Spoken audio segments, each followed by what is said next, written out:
Assalamualaikum warahmatullahi wabarakatuh. Waalaikumsalam warahmatullahi wabarakatuh.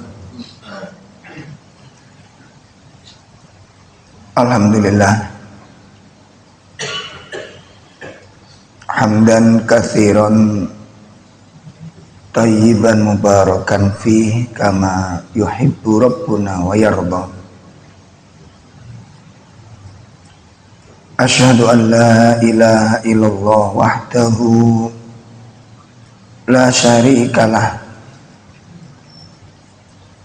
wa asyhadu anna Muhammadan abduhu wa rasuluh. Ya ayyuhalladzina amanu taqullaha haqqa tuqatih wa la tamutunna illa wa antum muslimun. Ya ayyuhalladzina amanu taqullaha wal tandur nafsum ma qaddamat lighad wattaqullaha innallaha khabirun bima ta'malun. Allahumma salli wa sallim wa barik ala nabiyyina Muhammadin wa ala alihi wa ashabihi wa man tabi'ahum bi ihsanin ila yaumiddin. Amma ba'd. Ikhwatul kiram rahimani wa rahimakumullah. Bapak-bapak, ibu-ibu sekalian yang semoga dimuliakan Allah Subhanahu wa ta'ala. Alhamdulillah, pada pagi ini Allah pertemukan kita di majelis ilmu ini. Mudah-mudahan Allah tabaraka wa ta'ala memberikan rahmat kepada kita semuanya, dan semoga Allah memberikan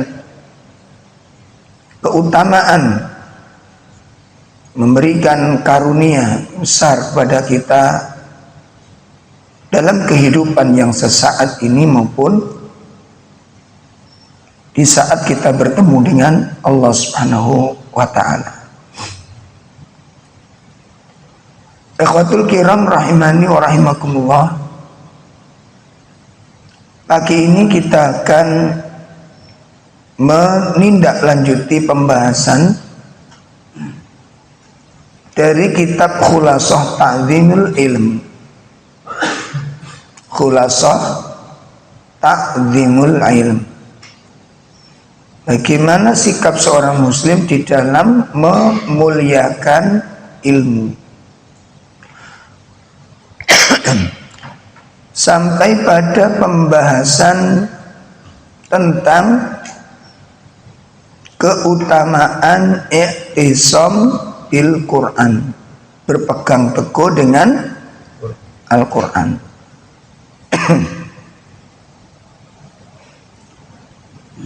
Pada pertemuan sebelumnya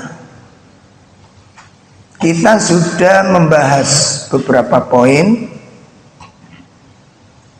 ya, di antara keutamaan teguh kepada sunnah, ya, berpegang teguh kepada Al-Quran.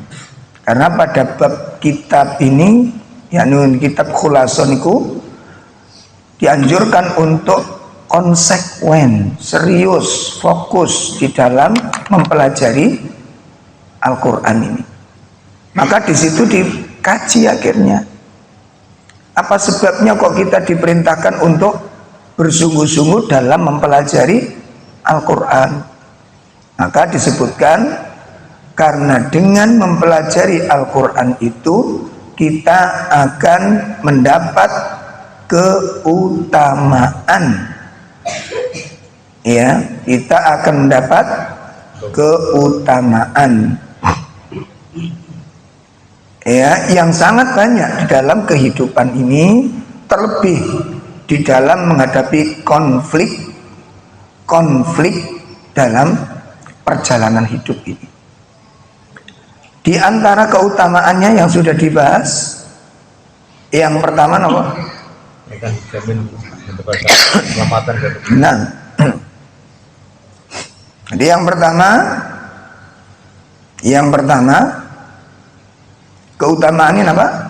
akan dijamin mendapatkan keselamatan, Akan mendapatkan keselamatan dan mendapat petunjuk dari Allah Ta'ala. Ini yang pertama, keutamaan di dalam berpegang teguh dengan Al-Quran ini.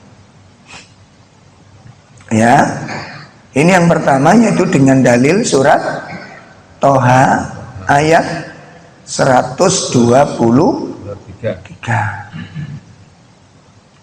Itu yang pertama. Nah, kemudian yang kedua, apa keistimewaannya? akan memberikan kehidupan bagi hati. Yang kedua adalah ihya'ul qulub. Dengan kita mempelajari Al-Quran, dengan kita mengamalkannya, nah, dengan berpegang teguh niku, sing dimaksud berpegang teguh kali Quran itu bukan Quran niku digacoki rapat-rapat ngoten.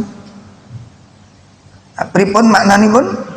Yang dimaksud sambil Quran, berpegang erat dengan Al-Quran itu adalah mengkajinya, membacanya, dan mengamalkannya. Ini sudah harus menjadi pemahaman yang umum, Pak, sebenarnya. Karena kalau Bapak bisa lihat dari jarak jauh, satu misal sekarang, kalau kita lihat ada tetangga kita Nasrani, lalu dia tidak mengamalkan Injil, apa komentar kita? Ada tetangga kita orang Kristen tapi nggak mau membaca Injil, bahkan tidak mau berpegang teguh dengan Injil, nggak mengamalkan kandungannya. Komentar kita apa? Dia termasuk orang Kristen yang baik apa enggak? Saudara, teman kita atau tetangga kita orang Kristen tapi nggak mau membaca Injil, nggak mau mengamalkan isinya Injil, kita katakan dia orang Kristen yang baik apa enggak?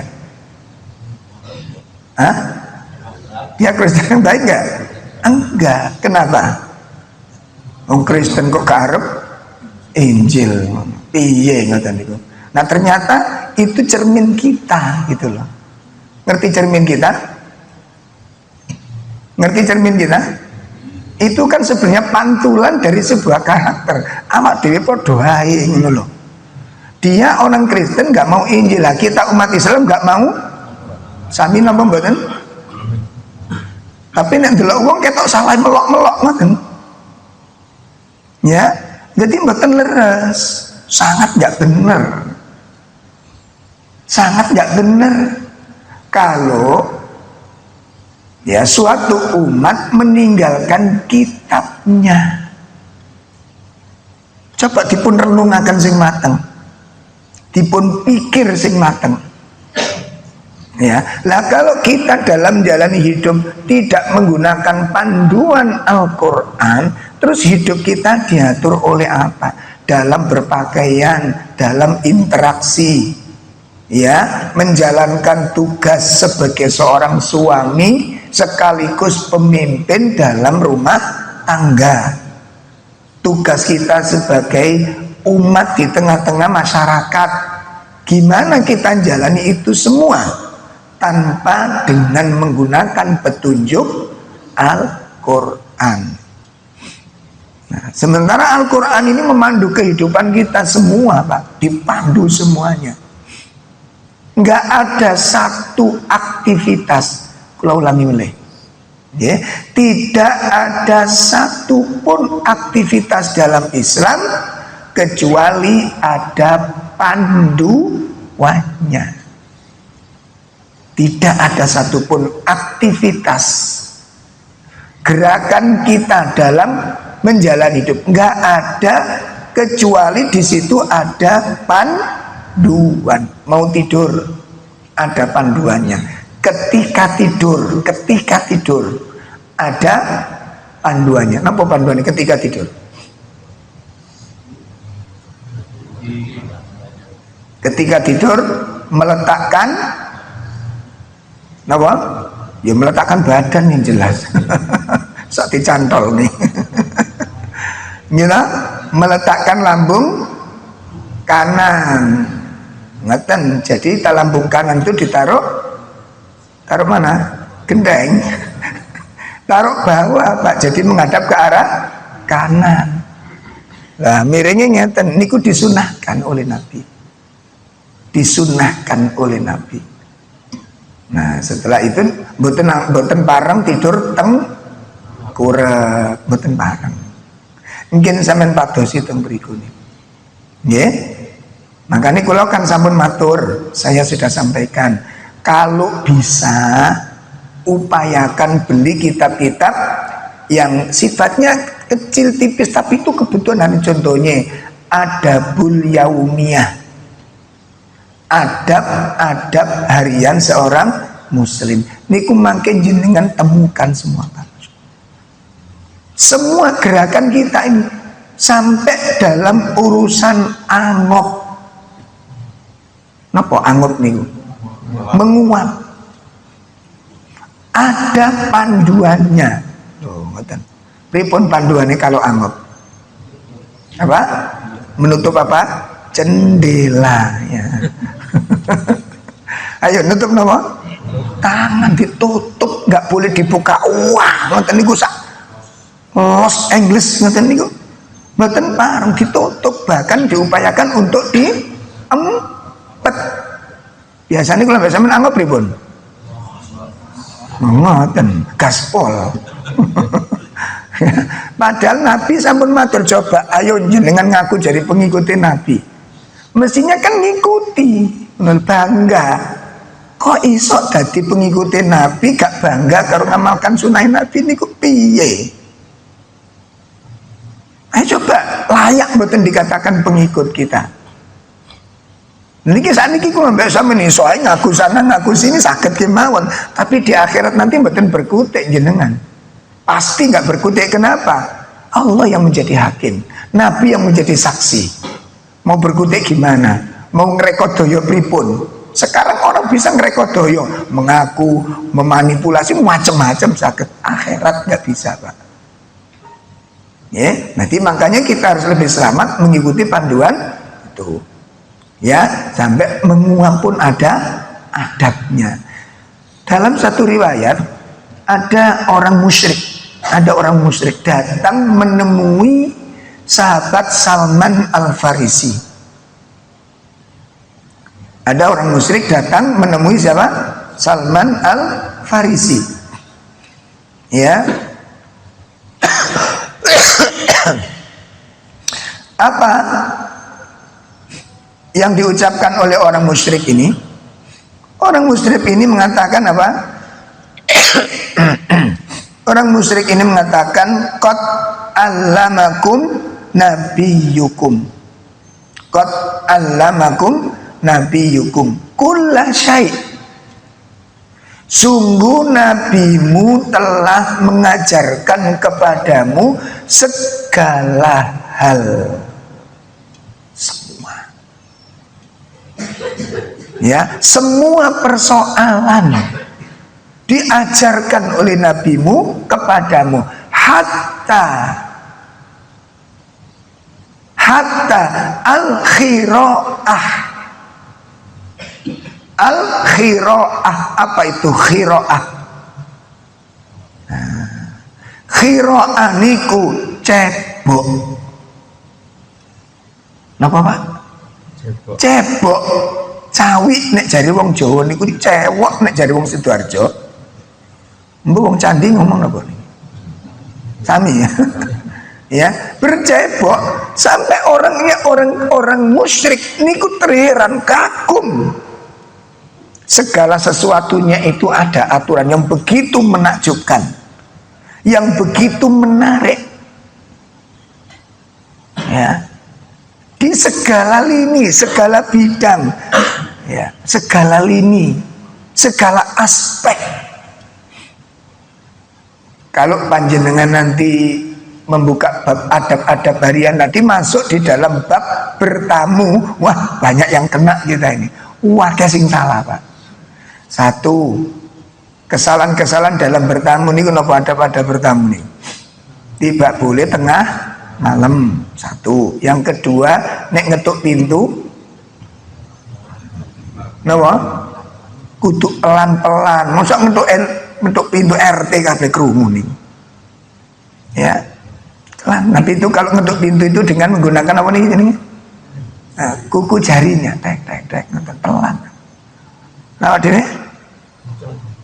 sampai kunci, tak. Ya apa caranya suarane banter lho ngono. Yang ketiga, setelah ngetuk pintu tidak boleh menghadapkan wajah ke pintu, kudu membelakangi. Kenapa? Karena barangkali sing jenenge wong duwe pengalaman awak dhewe kadang-kadang gak kelamben, ngoten lho. Itu yang kedua, yang ketiga, yang keempat, tidak boleh no. Padahal awak dhewe niku wajib nginceng niku. Ayo nggih mboten? Nggih mboten. Ketok-ketok kok gak ana swara wong sandale ana sepeda ana. Begitu diketok-ketok salam ya wis, diketok pintu ya wis kok gak metu. Nah, terakhir senjatane napa? Nginceng. Padahal niku kuweras Kanjeng Nabi niku matur niku. Ancamannya sangat berat, Pak. Ancamannya sangat berat. Jenengan pasti kaget. Padahal nopo niku masuk pelanggaran di dalam kehormatan yang punya rumah. Sing jenenge wong di omah iku kadang-kadang gak kelamben keturutan nggih mboten. Nggih mboten. Gak lanang gak wedok. Gak lanang gak wedok. Lah ngoten niku jenengan tiba-tiba. Nah, itu kehormatan terlarang besar. Berat Pak itu, Pak. Sampai Nabi niku matur, kalau ada orang tamu nginceng, apa kata Nabi? Duh, ngono congkilen ngoten. Keras. Kenapa? Ini menyangkut kehormatan dan tidak boleh adab seorang muslim begitu itu. Dari segi sini saja, Pak, ya Allah. Itu sudah bisa dilihat bagaimana adab seorang muslim yang begitu menakjubkan. Tidak boleh nginceng rumah orang, apalagi nginceng-nginceng apa? Mencari-cari aib. Itu baru nginceng rumah, itu larangan keras dalam Islam. Ngeten iki napa banyak yang tahu umat Islam, banyak yang tahu atau banyak yang nggak tahu? Ayo, banyak yang tahu, banyak yang nggak tahu. Banyak yang benar ngerti. Ngeten. Lah ngeten iki Pak nggak bisa diperoleh kecuali dengan ngaji. Makanya sing paling puenak niku mboten ngaji blas. Paling puenak niku. Engko dorong lagi jual beli. Oh, terutama sing zaman sakniki banyak niku hal-hal yang dipersoalkan. Seperti hukum menjual barang yang tidak ada bagi dirinya. Boleh enggak? Menjual barang yang dia tidak punya. Nah, sekarang pekerjaan seperti penggawaian jual beli online itu. Ngaten, dia belum punya barangnya tapi sudah menawarkan. Nggak boleh ngaten iki. Apa yang Anda tawarkan? Wong Anda ndak punya. Nah, kadang-kadang ngaten niku napa melih sing lebih berat lagi, barang sing dijual dengan yang ditawarkan tidak. Nah, iki ana horore ngaten iki. Napa horor? Embuh. Ayo napa horor? Horor niku tipuan. Ngaten. Terus harga kredit, harga jual beli dengan dua harga niku pripun? Kuwata, Pak. Ya. Kemudian makelar membuat harga sendiri. Nah, gimana? Makelar membuat harga sendiri opo oleh. Subhanallah, kuwata banyak. Ngaten. Nah, oleh karena itu, maka kembali lagi kami sampaikan, inilah salah satu keutamaan kita di dalam belajar. Sampun, ini keutamaan yang kedua. Keutamaan yang ketiga, dengan belajar Al-Quran, dengan berpegang teguh dengan Al-Quran ini. Ya, dengan berpegang teguh dengan Al-Quran ini. Berarti kita menempuh jalan yang lurus. Ya, dengan mengikuti petunjuk Al-Quran, dengan mengikuti petunjuk Al-Quran, berarti kita telah mengikuti jalan yang lurus. Berarti kita mengikuti jalan yang lurus. Nih. Nah, kenapa kok kita bisa dikatakan mengikuti jalan yang lurus? Di dalam Al-Quran, kita itu berdoa yang paling banyak, Niku doa apa, Pak? Hah? Mosok sapu jalan. Yang paling banyak napa? Ihdinas sirotol mustaqim. Ping pira? Wong salat mawon maca ping pira? Minimal 17 nek salate jam. Nek jenengan salat 5 waktu saja maca ihdinas sirotol mustaqim niku ping 17 durung salat sunai. Ya Allah, tunjukkan aku kepada jalan yang lurus. Itu doa yang kita baca pada saat maca Al-Fatihah. Pun jenengan waktu maca Fatihah niku maca Siratul Mustaqim apa mboten? Mek 5 ayat. Hah? Wis 5 ayat ae ngono. Cekak dawa-dawa nemen ya. Kita tiap hari membaca ihdinas, membaca itu kita. Berarti jenengan sadar apa enggak sadar, jenengan kali kula niku njaluk nang Gusti Allah, tunjukkan kepadaku jalan yang lurus. Ya Allah, tunjukkan kepadaku jalan yang lurus. Jenengan bisa bayangin ini pertanyaannya, jalan sing lurus iku apa ae? Nah, itu persoalan.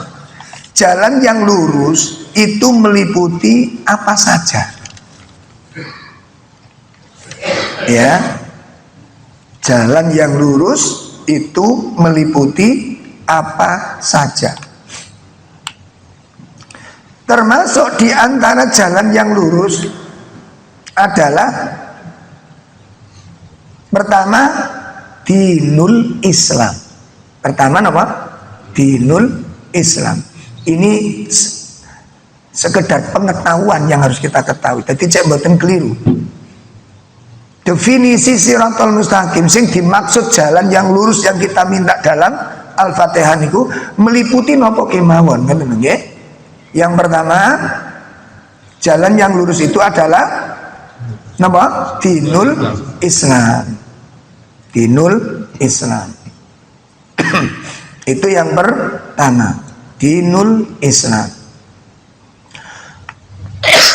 Disebutkan oleh Allah di dalam surat Al-An'am ayat 153.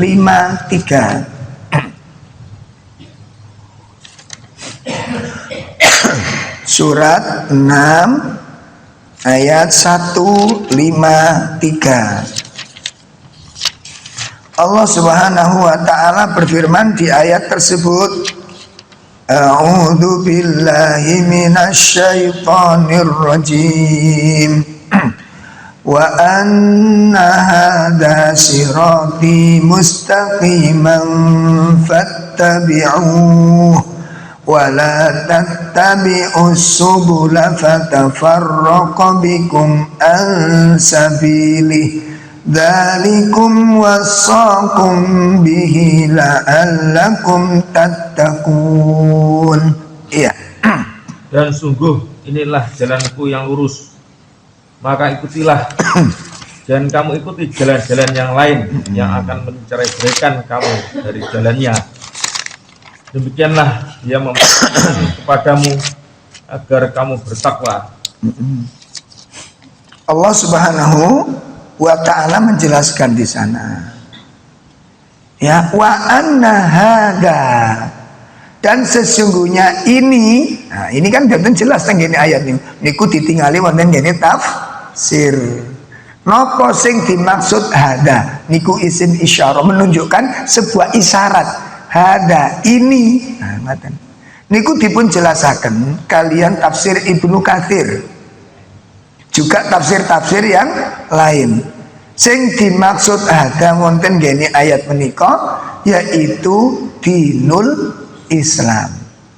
Sehingga artinya sesungguhnya agama Islam ini itu adalah siroti, itu adalah jalanku. Islam ini adalah jalan hidupku. Sebutkan itu. Wa anna hadza siroti mustaqima, ini adalah jalanku yang lurus. Nah, oleh karena itu fattabi'u, kata Allah, fattabi'u, ikutilah. Sampun, ini pertama. Dari si ayat ini kita sudah masuk di dalamnya. Kita sudah masuk di dalamnya karena kita semuanya di sini beragama Islam. Kan nggak ada yang Nasrani kan? Masa sholat subuh Nasrani? Kita semua Islam. Poin pertama, kita ada di dalamnya semuanya. Alhamdulillah. Yang kedua, apa cukup? Setelah kita berada di atas Islam, selesai persoalannya, bagaimana nanti kita bergerak, berjalan. Ini waktunya lurus apa belok? Kalau belok kemana? Ini lurus boleh apa enggak? Dalam jalan kehidupan kan begitu. Ada kalanya ketika kita berbuat kudu mandek, ada kalanya kudu jalan. Lah ini membutuhkan apa, Pak? Kapan waktunya mandek, kapan waktunya jalan? Kita butuh apa? Petunjuk. Kalau jalan kemana? Banyak petunjuk yang dibutuhkan. Contohnya ngapunten sangat. Ini kemarin ada kasus-kasus yang banyak karena kita buka konsultasi Pak dalam keluarga itu, masya Allah, ya. Ternyata banyak bapak-bapak sing boten ngertos bahasa-bahasa yang tidak boleh dikonsumsi ketika terjadi perdebatan dengan istri. Contoh, wis ngene iki buyar ae wis. Buyara gitu. Itu kalau bapak-bapak punya niat cerai, talak sudah. Ngerti ya? Atau wis kon mulya nang makmu. Mulya nang makmu. Wis mulya kamu. Ikut sana. Ini niatnya apa? Kalau waktu itu suami punya niat cerai, maka talak. Jadi kalimat talak itu tidak mesti kamu aku cerai, bukan. Karena ada kalimat talak itu dengan kalimat hakiki, ada yang majas. Majas itu dengan kata kiasan. Hati-hati makanya tukaran itu. Paham nih? Nggak boleh. Anak malih sing Ustaz kula pun ditalak 3. Lah ya apa? Nalak apa sering tukaran? Enggak, kemarin kamu tak talak. Ini mboten talak tiku masih ping 7 ya tetap siji loh. Talak itu ada mekanismenya. Sekarang tengkar, der wis ngene wis gak cocok iki wis buyar wis ngoten iki. Apa sampean iki pegatan tak terserah lho ngoten niku. Terserah. Kalimat terserah itu sudah vonis napa dereng?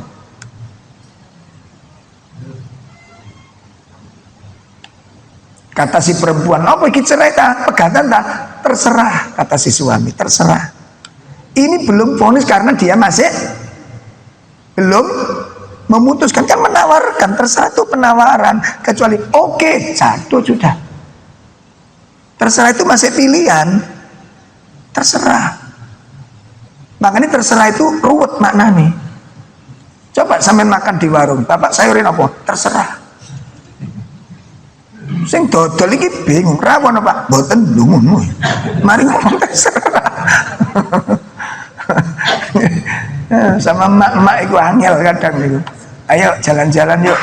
Apa ndolek buah. Sampeyan kepingin buah apa? Terserah wis aja kadek milih sampeyan ngene. Ngejak ibu-ibu tuku buah. Sampeyan kepingin buah apa, Bu? Terserah. Wis angel niku angel. Akhirnya kita ajak ke pasar buah. Laki-laki bapaknya langsung milih klengkeng. Klengkeng jari sing wedok moro. Lah pokok klengkeng mang jari terserah. Aja klengkeng. Lah terus apa? Ciplukan ae ta.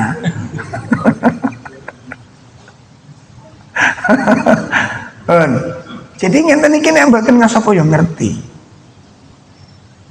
Ngoten ya. Jadi banyak hal Pak tidak boleh diucapkan. Bon ya. Nah, kata-kata yang mencela, mencaci itu yang bagaimana? Hukumnya bagaimana? Jelek-jelekan itu boleh apa enggak? Boten soal larangan semua ya. Memberikan lakop-lakop, julukan-julukan yang enggak baik, enggak boleh, enggak boleh. Lah ngeten iki kudu ngerti, ngoten. Kudu ngerti. Suami istri juga begitu, batasan-batasan ucapan itu kayak apa? Ojo sampai gara-gara satu ucapan menjadi penghalang kita Anda masuk surganya Allah. Hulu batasannya kayak apa hulu itu? Nah, ngaten niku kudu ngertos, Pak. Ya. Bon, itu yang pertama. Jadi masuk Shirathul Mustaqim. Masuk Shirathul Mustaqim itu adalah dinul Islam. Jadi Islam itu adalah jalan yang lurus. Oleh karena itu dijamin oleh Allah dalam ayat yang lain. Dijamin oleh Allah dalam ayat yang lain bahwa agama yang Allah ridhoi itu adalah Islam. Oleh karena itu masuk dalam Shirathul Mustaqim. Allah sebutkan wonten dene surat Al-Imran ayat 18. Al-Imran ayat 18 Allah sebutkan inna dina indallahil Islam. Monggo surat 3 ayat 18 Allah menyatakan bahwa tidak ada Tuhan selain Dia. Demikian pula para malaikat. Ayat 18. Oh 19 maaf 19. 19 nggih. Sesungguhnya di sisi Allah ialah Islam. Tidaklah berselisih orang-orang yang telah diberi kitab kecuali mereka memperoleh ilmu. Karena kedengkian di antara mereka. Barang siapa ingkar terhadap ayat-ayat Allah, maka sungguh Allah sangat cepat perhitungannya. Inna dina indallahil Islam. Sesungguhnya agama di sisi Allah itu adalah Islam. Kemudian dikuatkan lagi, ditegaskan oleh Allah lebih jelentreh lagi surat 3 Al-Imran ayat 85.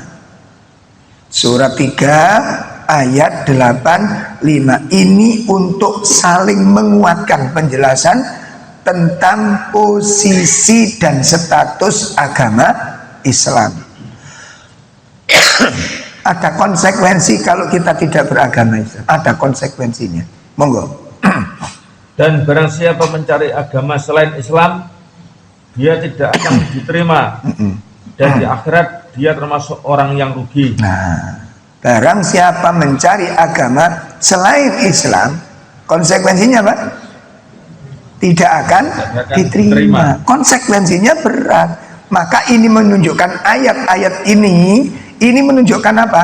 Agama itu tidak sama. Betul? Kan ada yang berupaya untuk menyamakan semua agama sama. Ini nggak benar. Ini nggak benar. Bukan berarti kemudian kita tawuran dengan mereka. Bukan berarti begitu. Jangan selalu diartikan begitu.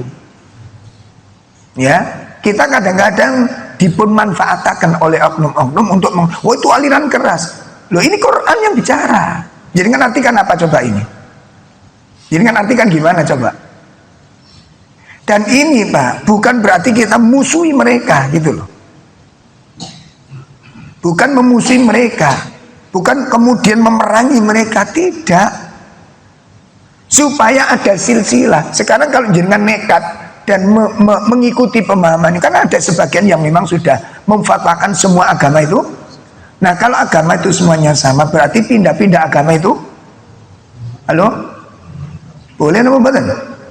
Boleh, berarti ngoten lho. Pertanyaannya saat ini, Tuhan ini sama apa mboten? Ayo dijawab. Sama apa mboten? Mboten. Kenapa? Apa yang membedakan? Tuhan kita satu, tidak beranak. Sementara Tuhan mereka beranak. Loh kok podo? Padahal niku surat favorit loh jenengan. Qul huwallah. Itulah surat favorit. Nah, gitu. Nah, itu sudah dijelaskan. Qul huwallahu ahad. Allah tentang halal haram beda. Halal haram beda. Lo kok dipaksa-paksa sama.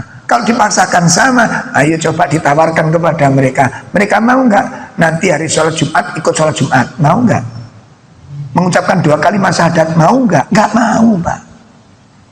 Dan itu prinsip mereka, kita nggak nyalahkan gitu. Itu prinsip mereka, dan kita juga punya prinsip. Sangat dipahami nih. Jadi untuk menyatakan agama tidak sama bukan berarti kemudian kita berantem dengan mereka, bukan. Cuma ada silsilah untuk pegangan hidup ini. Sampun jelas ya? Bon, ini yang pertama, definisi dari sirotol mustaqim yang termasuk jalan yang lurus niku nopo kemawon. Nomor kali Al-Quran termasuk kategori jalan yang lurus itu adalah Al-Quran surat 17 ayat 9.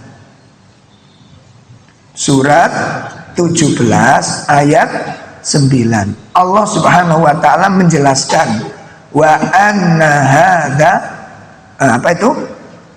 Inna hadzal Qur'an yahdi lillati hiya aqwam. Monggo.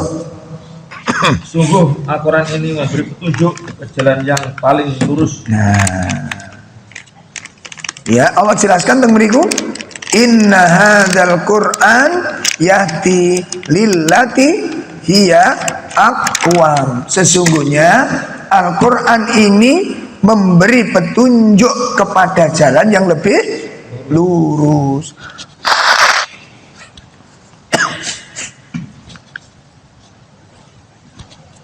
Bon, itu yang nomor 2. Itu yang nomor 2. Jadi kalau panjenengan menafsirkan doa dalam Al-Fatihah ayat 6, ihdinas siratal mustaqim, nah itu, maka kita konsekuensinya pripun? Kudu gacoan kalih Quran, harus mengikuti petunjuk Al-Quran. Saniki ngeten, monggo dipun renungaken. Kita masuk Islam dan kita berada di atas agama Islam dan kita sebagai seorang muslim. Sekarang kita berada di atas agama Islam dan kita sebagai muslim. Sekarang kita nggak usah pakai Al-Quran. Kita berislamnya gimana? Cobi beripun. Kita berada di atas agama Islam. Kita sebagai kaum muslimin sekarang kita nggak usah pakai Al-Quran. Yes, aku nggak mau pakai Quran. Terus kita berislamnya pripun? Mau ngapain? Coba mau ngapain? Mau ngapain? Ayo coba mau gerak nopo niki? Mau ibadah apa? Nggak bisa Pak kita. Islam itu kerangka. Islam niku napa? Kerangka. Rohnya itu Al-Quran yang menggerakkan. Makanya kemarin kita sampaikan Al-Quran itu roh. Maten loh. Lah Islam itu kerangka dasar ini. Kita masuk muslim. Lah terus nggak mau pakai Quran. Sama dengan orang saya mau masuk Islam, tapi saya nggak mau mengikuti Al-Quran. Terus kira-kira pripun, Pak? Kira-kira pripun? Akan melakukan apa dan mau apa? Bisa nggak orang masuk Islam tanpa Al-Quran? Sakit napa mboten? Sakit mboten? Nggak bisa. Gelem nggak gelem, seneng nggak seneng, itu harus mengikuti Al-Quran. Kenapa? Karena Islam itu nggak bisa jalan Islam nggak bisa dilaksanakan tanpa ada ilmu yang menggerakkan. Kan wonten konsekuensi ini. Ngaten loh. Kudu ono gelem gak gelem nih kumpul. Lah nek sampean gak gelem terus piye berislamnya ini? Mau ngomong halal haram menggunakan apa? Ayo. Iki boleh nggak? Wah, karo aku. Nah, buka ayatnya. Buka kitabnya. Pun niku nomor kali termasuk bagian dari penyebutan Shiratal Mustaqim itu adalah Al-Quran. Al-Quran adalah jalan yang lurus kata Allah. Nggak usah ragu-ragu sudah. Nggih, dados sedaya perintah, sedaya larangan itu mengarah kepada kelurusan dan kebenaran. Sing diperintah itu semuanya benar, yang dilarang juga semuanya membawa kebenaran. Nomor 3, termasuk kategori Shiratal Mustaqim, termasuk kategori jalan yang lurus itu adalah sunnah Nabi Shallallahu Alaihi Wasallam. Ya, mengikuti Rasulullah Shallallahu Alaihi Wasallam, mengikuti sunnahnya, mengikuti ajaran yang dibawa oleh Nabi. Niku selain dari Al-Quran. Nah, kenapa kok kita nggak cukup dengan Al-Quran saja? Nah, kapan hari kan sudah ada pemahaman. Kita nggak perlu dengan hadis, ada sudah. Gitu? Hadisnya sudah pernah masuk candi barang ini pemahaman ini. Nggak perlu baca hadis nih Pak. Cukup dengan Al-Quran saja. Al-Quran itu sudah lengkap betul. Lengkapnya Al-Quran itu global Pak. Lah hadis, tindakan Nabi, ucapan Nabi niku penjelasan. Niki ngeten. Kita ada teman saya soalnya, ada teman saya. Hadis itu tidak perlu dikaji karena membuat ruwet. Ada hadis sahih, ada hadis dhaif. Dari mana kita tahu itu sahih itu? Dari mana kita bisa mengetahui oh ini boleh diambil, ini tidak? Lu ngoten, kau wenceng Quran ini. Nah, sudah tanya saja satu. Kalau kamu nggak mau ngaji sunnah, nggak mau ngaji hadis, itu urusanmu. Cuma aku takon, awakmu sholat apa ora? Itu aja sudah. Nggak usah tanya macam sampean sholat apa ora. Ya sholat ya orang Islam nggak sholat. Nah, nek sampean sholat pirang waktu. 5 Quran gak ono. Ayo di Quran ada nggak menjelaskan sholat 5 waktu? Hah? Ada betul? Ada betul? Nggak ada. Betul wonten. Lah sing jelasan sholat 5 waktu temu di sunnah hadis. 1. Sampeyan salate ya apa? Saya gak salat, yo salat Pak. Lah nek salat apa? Jadi Quran niku mboten salat maghrib, salat isya, ndak ada penyebutan niku.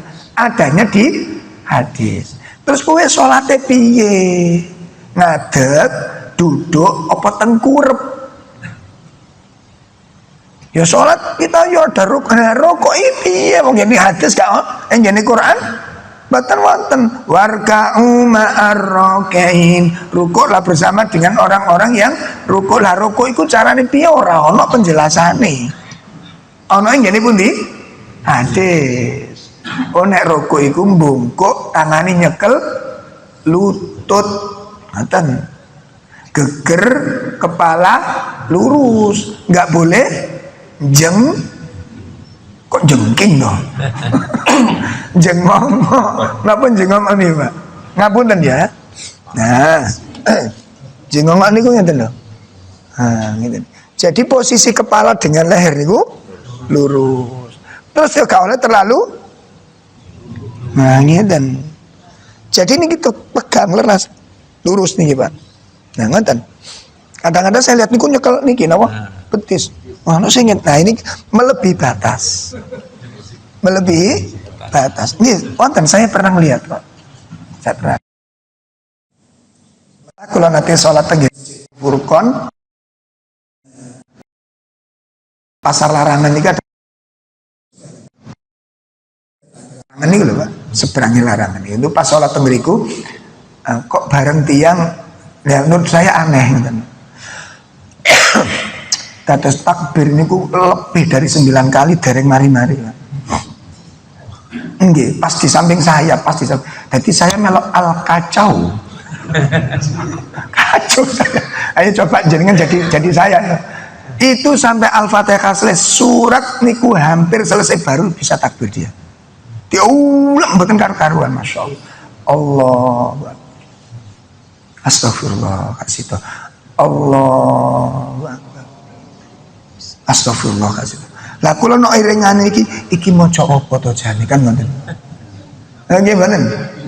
Jadi saya di sampingnya ya melok kacau. Diulang sampai hampir surat selesai. Bisa ternyata ngoten. Itu mau menyambungkan Pak antara akal, pikiran, lisan dengan hati nyambung. Sampai nek moto kados ngeten iki gak budal-budal, yakin mboten budal. Cukup niat ditata sing tenan, pikiran kepada Allah, dilatih memang niku. Ndak boleh usyukur-ukuran nggih mboten angsal. Ngoten. Cuma dari sisi sahnya salat sudah sah, cuma kualitas yang dipersoalkan itu nanti begitu. Ya. Malah makanya was-was takut tidak diterima itu sangat bagus, namun tidak boleh melebihi batas. Itu namanya was-was, tidak boleh dibiarkan, kudu diobati. Saya punya santri sampai stres yang ini, sholat di masjid mesti jaluk di sop pertama, tapi ngerusak akhirnya. Loh enak rokat keempat nih, gue tutup rokat keempat kan tiba-tiba astagfirullah batal dia pun tengok-tengok ngoten niku pun datang gue ini kan. Ayo nek sampean sholat aku belum ini kira-kira piye? Lho enak-enak sholat kan niku Pak, santri saya. Cuma memang dua punya beban ngoten. Jadi rumah sana aku batal Pak. Akhirnya dilarang sama orang untuk sholat di depan, gak gelem ngoten lho.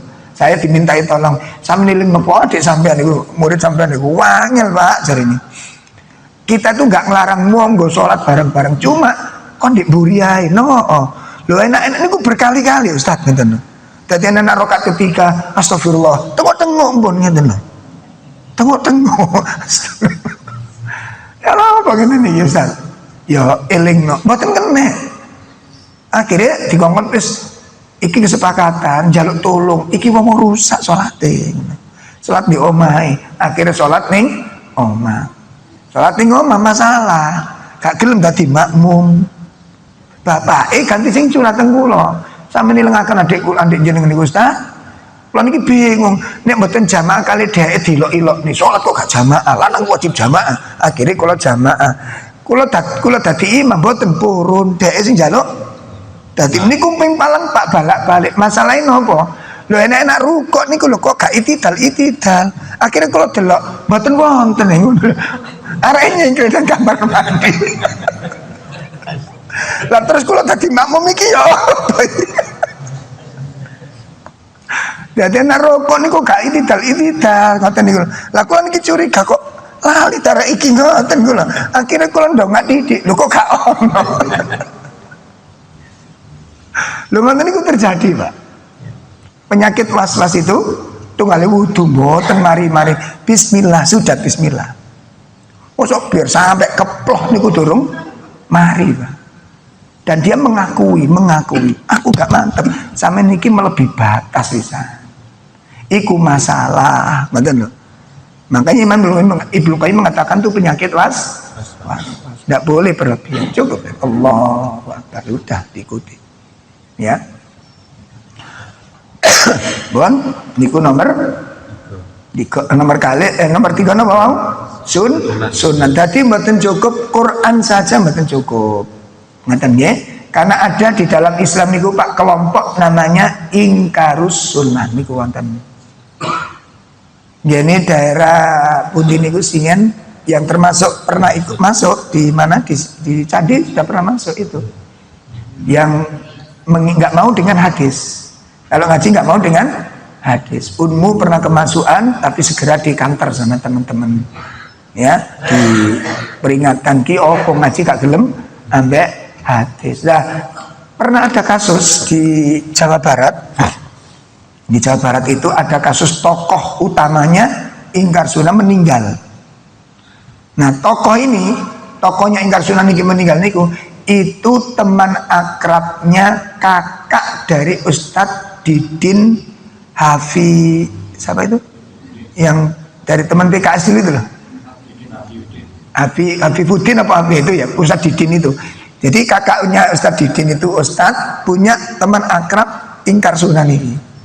Nah, meninggal dunia, akhirnya kakaknya Ustadz Didin itu pingin ngerti, ya apa sih wong gak gelem hadis iku ngeramut mayit, karena nggak ada dalam Quran perawatan jenazah kudu diapakno, ngoten lho. Nggak ada dalam Quran itu, Pak. Akhirnya takziah si kakaknya Ustadz Didin ini, dan beliau nggak komentar, cuma meneng tok delok tok, ya apa sih kata dilakoni katanya. Akhirnya bingung, mboten diramut-ramut jenazah, Pak. Mboten diramut-ramut, bingung, ya apa ngeramuti, ngoten lho. Akhirnya mendatangi kakaknya Ustadz Didin ini, minta petunjuk niki ana apa? Apa jawabnya? Saya teman akrab beliau ini yang meninggal ini. Saya menghormati keyakinan beliau. Saya nggak berani ngeramut yang sesuai dengan pemahaman saya, karena nggak sesuai dengan pemahaman beliau.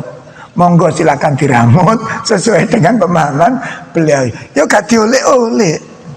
Ayo diapakno. Hah? Diapakno yen ae. Ditontok tok ae. Akhirnya saya kalau ngeramut itu pakai sunnah. Ngoten lho. Pakai hadis lah. Jenengan mau tak semua ini. Mayite guru jenengan, guru pesan jenengan tak ramut sesuai dengan, kalau saya ngeramutnya dengan sunnah, kalau dengan Quran nggak ada memang. Maka hari itu banyak yang bertobat. Ngerti loh. Quran itu global, Pak. Sholat, tegakkan zakat, tunaikan puasa. Caranya piye? Caranya gimana? Niku dilestarikan nonton hadis. Maka nopo kemawon sing dilakoni Nabi niku dalan sing lurus, Pak. Bener, ngoten lho. Nopo kemawon sing diajarno Nabi niku dalan sing lurus. Syariat yang dibawa Nabi apa saja niku dalan sing lurus. Mari kita lihat ayatnya. Sing Allah jamin, bukan saya, Allah jamin. Nomor setunggal, hadis pertama, surat Yasin. Ayo, surat apa? Yasin. Ayat 3 dan ayat 4. Ayat 3 dan ayat 4. Innaka laminal mursalin ala siratim mustaqim. Monggo. Sungguh engkau Muhammad adalah salah seorang dari rasul-rasul yang berada di atas jalan yang lurus. Bon, jelas nih. Innaka laminal sesungguhnya engkau Muhammad benar-benar dari kalangan para rasul. Betul-betul seorang rasul. Ala siratin mustaqim, yang berada di atas jalan yang lurus. Berarti apa penjelasan ini ki? Ayo, syariat nopo kemawon, amalan apa saja yang diajarkan Nabi itu ajaran jalan yang, karena apa yang dibawa Nabi itu, Nabi gak mungkin bawa jalan yang sesat. Nabi gak mungkin ngajarkan amalan yang salah. Jangankan salah, Pak, jangankan salah. Nabi merengut niku loh, turun ayat. Nabi merengut turun ayat.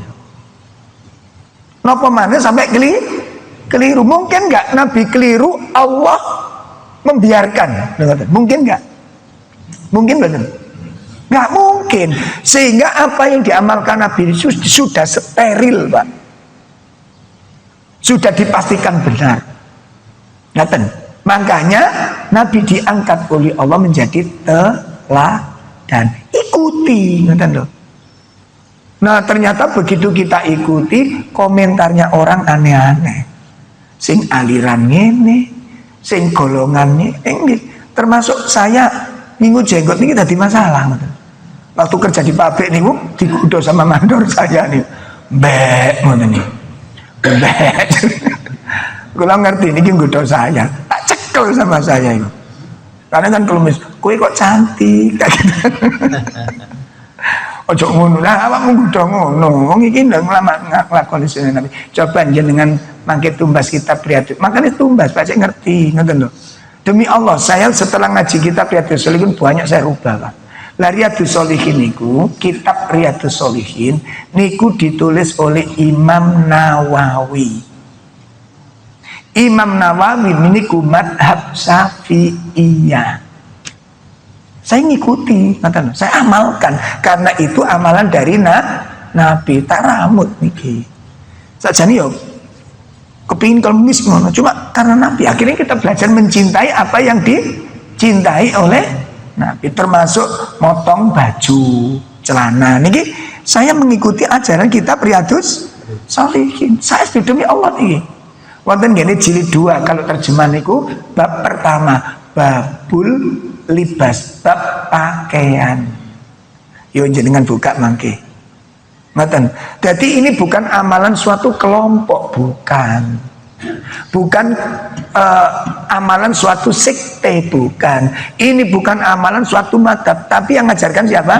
Nabi. Cobin jenengan buka mangke. Ngoten lho. Cobin jenengan buka mangke. Kitab Riyadhus Shalihin jilid 2, kalau terjemah jilid 2 bab pakaian. Ngoten, bab pakaian. Malah kula singen sik waktu bujang niku ditegur sama teman saya yang mondok di Mojosari di sawahan. Niku nggih teman-teman dari Nadiyin, saudara-saudara kita dari Nadiyin. Pak, sampean sarungan ini gak oleh asline misalnya. Kan ngelewer saya. Ngelewer. Loh, aku ndelok guruku ngene kok ngono. Kula kan pathokane ngoten. Sakjane kalau nurut kitab Riyadhus Shalihin, itu disebutakan. Saya belum punya kitab sejauh belum beli saya. Tapi tak delok kanca kula, kok yang ngelewer ngene ngono. Sing ingatkan saya ini juga ngelewer ngoten. Ya aku sik durung iso nglakoni. Lah kowe kok ngiling aku. Saya tahunya dari teman saya sebelum saya ngeyel waktu itu wong dereng ngajian ini. Begitu ngaji, oh ternyata teman saya ini benar ada kitabnya dan itu Nabi yang mengajarkan, bukan dari ulama, bukan dari ustadz, bukan dari golongan, bukan, tapi Nabi. Sampun ya? Nah, jadi surat Yasin jelaskan apa yang dibawa Nabi, apa yang diajarkan Nabi itu adalah pelajaran jalan yang lurus. Nah, Allah yang mengatakan demikian. Baik bapak-bapak, ibu-ibu sekalian, ini masuk kategori jalan yang lurus, yaitu mengikuti sunnah berarti mengikuti jalan yang nanti ada mulai makan itu banyak loh Pak, ingkang perlu dipun perbaiki. Satu, tidak boleh makan dengan tangan kiri. Ayo ditinggalkan. Niku Nabi ingkang larang. Kenapa Nabi kok melarang? Ternyata makan dengan tangan kiri niku amalannya siapa? Syaiton. Niku Nabi ingkang matur. Nabi ingkang matur, kul biyaminik wala takul bisimalik. Makanlah dengan tangan kananmu, jangan kamu makan dengan tangan kiri. Fa inna syaiton yakulu bisimal. Karena setan makan dengan tangan kiri. Tapi ngeten niku aja digawe selengean, aja digawe napa niku jenenge ngomong sing elek, mbok mertua sampean mangan ambek tangan kiri, Pak.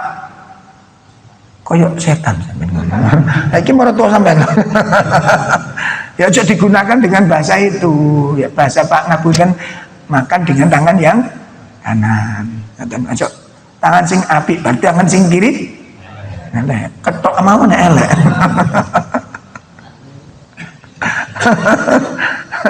Tangan kanan kiri niku saya, Pak. Ojo tangan elek, tangan baik. Berarti ketok mau elek. Masya Allah. Terakhir, Yang terakhir, termasuk kategori jalan yang lurus itu adalah pemahaman dan pengamalan para sahabat. Termasuk kategori jalan yang lurus itu adalah pemahaman dan pengamalannya para sahabat. Dipun bika surat At-Taubah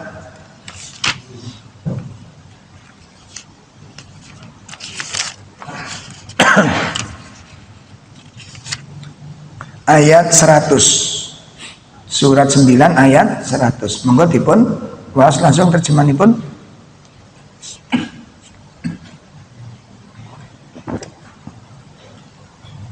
Dan orang-orang yang terdahulu lagi yang pertama-tama masuk Islam antara orang-orang Muhajirin dan Ansor. Nah, perhatikan, di antara orang-orang yang terdahulu yang pertama kali masuk Islam dari kalangan Muhajirin dan Ansor. Ini siapa? Golongan para sahabat. Nah, lanjut. Dan orang-orang yang mengikuti mereka dengan baik. Dan orang-orang yang mengikuti mereka dengan baik. Nah, orang-orang mengikuti sahabat niku sinten? Siapa saja. Termasuk kula panjenengan. Ini masuk. Nah, jadi kalau kita mengikuti pemahaman mereka, kita termasuk di dalamnya. Pun orang-orang Ansor, Muhajirin, dan orang-orang yang mengikuti mereka. Lanjut. Allah ridho kepada mereka. Nah. Dan mereka pun ridho kepada Allah. Nah. Allah menyediakan bagi mereka surga-surga yang mengalir di bawahnya sungai-sungai. Mereka kekal di dalamnya selama-lamanya. Itulah kemenangan yang agung. Pun ini definisi dari jalan yang lurus. Maka Al-Quran merupakan jalan yang lurus. Oleh karena itu wajib bagi kula panjenengan untuk belajar. Ya, alhamdulillah di masjid sini atau di masjid-masjid yang lain sudah tersedia. Satu, belajar baca Quran sudah ada. Empun ngantos, jangan sampai Bapak Ibu hidup atau sampai meninggal nanti dalam keadaan buta huruf. Empun ngantos, saya mengajak dan sangat berharap jangan sampai Bapak Ibu nanti pas kita meninggal dunia dalam keadaan buta huruf dari Al-Quran. Ojo sampai, saestu ojo sampai. Kenapa? Kalau sampai nanti ada kaum muslimin meninggal dalam keadaan tidak mengerti ilmu Al-Quran dan buta huruf terhadapnya, itu dia telah menyediakan kubur yang gelap dan bertemu dengan Allah dalam keadaan buta. Tuh. Ojo sampai. Ini ojo sampai. Saya cuma menghimbau, mengajak dan mengharap semoga Bapak Ibu ada waktu untuk belajar. Jadi diupayakan satu, belajar membaca gak usah sungkan cari info-info tentang belajar Al-Quran tahap tingkat TK tahap 2. Taman kawak-kawak. Yang jadi pundi Al-Falah Surabaya nih Pak, ada yang umur 80 tahun baru belajar nggih saestu Pak. Pak mbek sembojo. Yang jadi sewanteng kok nek pegel didik laya-laya. Kula tinggal niku napa niku aneka ragam. Kula tanglet umur pinten Pak? 80 wis lewate ini mawon. Mumpun asal pirang bulan niki pun. Niki tasih ada berapa bulan pun mulai sakit kula Ustaz. Lho dituturno. Wah, hebat menang. 80 Pak, bayangkan sakit sih yang penting punya kok. Dan insya Allah Ustaz insya Allah sabar Pak. Wong tiang-tiang laya-laya Ustaz melok laya-laya bisa. Lanjut sing dibilang pun sepuh-sepuh loh Pak. Sembojong sawate saya enak ambek sewenden gitu. Ustaz melok senden bisa gitu. Loh lah eman dong gitu. Eman aja sampai buta huruf dari Al-Quran. Saat jenazah kita dimasukkan ke liang lahat dalam keadaan buta huruf itu mengerikan. Pun ya, ada terjemah. Ini mriki wonten ada Ustaz siapa itu? Ya, yang ngajari terjemah. Enggal situ diajari. Bismillah niku artinya apa? Apalagi bacaan sholat, ya. Kita kok mau Al-Fatihah malah gak ngerti artine. Nah, gak ngerti karepe akhirnya ini wow, ya. Saya kira niku kemawon ingkang saged kula aturaken. Mudah-mudahan bermanfaat dan semoga membantu kita untuk semakin menyemangati diri dan belajar dan mengamalkan Islam ini dengan sebaik-baiknya. Aku lu qouli hadza astaghfirullah wa lakum subhanakallahumma wa bihamdika asyhadu an la ilaha illa anta astaghfiruka wa atubu ilaik. Assalamualaikum warahmatullahi wabarakatuh. Waalaikumsalam.